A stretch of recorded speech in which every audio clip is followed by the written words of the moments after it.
नमस्कार. कारल्याची भाजी बनवताना घेतलं कारलं, केली भाजी असं होत नाही. कारल्याची भाजी कडू लागू नये यासाठी खूप सारा आटापिटा करावा लागतो. म्हणूनच आज मी तुम्हाला अतिशय सोप्या पद्धतीने चटपटीत चवीची खाताना कडू न लागणारी कारल्याची भाजी बनवून दाखवणार आहे. आजची रेसिपी खूप सोपी आहे. आवडली तर कुकिंग टाईम मराठीला सबस्क्राईब करा आणि रेसिपीला एक लाईक नक्की करा. कारल्याची भाजी बनवण्यासाठी 250 ग्रॅम इतकी कारली घेतलेली आहेत. कारलं निवडताना खूप जास्त कोवळं किंवा खूप जास्त निब्बर कारली घ्यायची नाहीत. अगदी मध्यम जाडीची छोट्या आकाराची कारली तुम्हाला घ्यायची आहेत.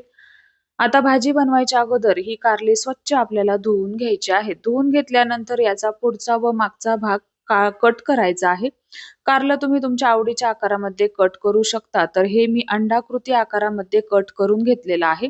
कट करत असताना जर का पिकलेलं कारलं असेल तर ते काढून टाकायचं आहे. खाताना खूप जास्त कडू लागतं.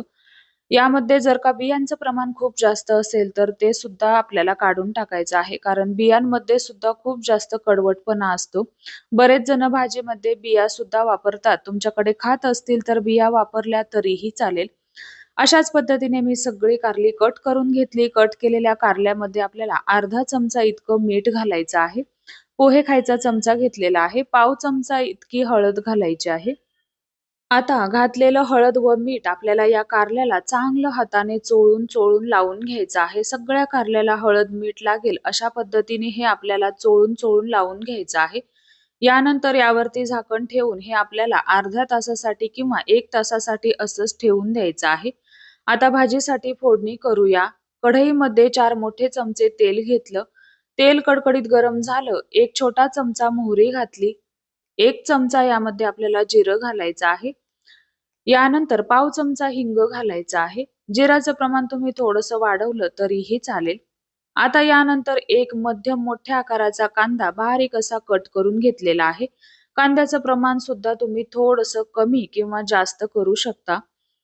कांदा तुम्ही आवडीच्या आकारामध्ये कट करू शकता. आता हा कांदा आपल्याला 1.5 ते 2 सेकंदांसाठी व्यवस्थित असा परतवून घ्यायचा आहे. कांदा हलका परतला की यामध्ये 2 ते 3 हिरव्या मिरच्यांचे तुकडे घालायचे आहेत. 12 ते 15 लसणाच्या पाकळ्या आपल्याला यामध्ये ठेचून घालायच्या आहेत. लसूण थोडासा जास्त घालायचा आहे. लसूण घातल्यामुळे कारल्याला खूप छान चव येते. आता हे आपल्याला 1.5 ते 2 सेकंदांसाठी व्यवस्थित असं परतवून घ्यायचं आहे. गॅसची फ्लेम बारीक करायची आहे व यावरती झाकण ठेवायचं आहे. तर आता हे घ्या, हे कारली मी पाऊण तासासाठी अशीच ठेवून दिली होती. याला व्यवस्थित असं पाणी सुटलं आहे. यामध्ये आपण मीठ घातलं होतं त्यामुळे कारल्याला पाणी सुटतं व आता हे पाणी आपल्याला शक्य होईल तितकं हाताने पिळून काढायचं आहे. असं केल्यामुळे भाजी अजिबात कडू होत नाही. ही खूप महत्वाची टिप आहे.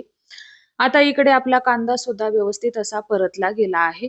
यामध्ये आपल्याला मसाले घालायचे आहेत. 1 चमचा लाल बेडगी मिरची पावडर घातली. चमचा पोहे खायचा चमचा घेतलेला आहे. अर्धा चमचा हळद, 1 चमचा धना पावडर घातली. 1 चमचा गरम मसाला घातला. तुम्हाला जर का हे मसाले घालायचे नसतील तर याऐवजी हळद व काळं तिखट घातलं तरीही चालेल. मसाले व्यवस्थित परतले, लगेचच यामध्ये कारलं घालायचं आहे.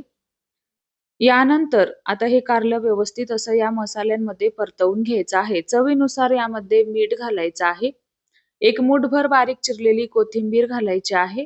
आता आपली भाजी छान चटपटीत चवीची व्हावी यासाठी यामध्ये मी 4 ते 5 चमचे इतका चिंचेचा कोळ घालणार आहे. जर का तुमच्याकडे चिंच नसेल तर याऐवजी तुम्ही लिंबाचा रस घातला तरीही चालेल.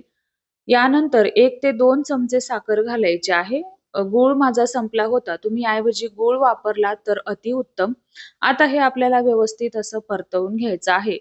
मी सांगेन या भाजीमध्ये चिंचेचा कोळ नक्की वापरा. याने भाजी खूप छान चवीची होते.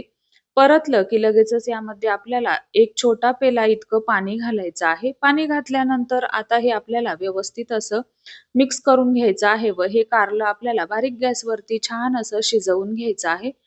तर आता हे कारलं जवळपास मी 3 ते 4 मिनिटांसाठी बारीक गॅसवरती शिजवून घेतलं. कारलं व्यवस्थित शिजणं अत्यंत गरजेचं आहे. सर्वात शेवटी आवडीनुसार शेंगदाण्याचा कूट घालायचा आहे. तुम्हाला जर का दाण्याचा कूट आवडत नसेल तर नाही घातला तरीही चालेल. कूट घातल्यानंतर हे कारलं आपल्याला 1 ते 1.5 मिनिटांसाठी परतवून घ्यायचं आहे. तयार झाली आपली चटपटीत चवीची चवीला भन्नाट लागणारी कारल्याची भाजी अतिशय छान झाली होती. अजिबात कडू झाली नव्हती. एकदा या पद्धतीने तुम्ही कारल्याची भाजी बनवून पहा. तुम्हाला नक्कीच आवडेल. कशी वाटली आजची रेसिपी? आवडली असेल तर लाईक, शेअर, सबस्क्राईब करा. धन्यवाद.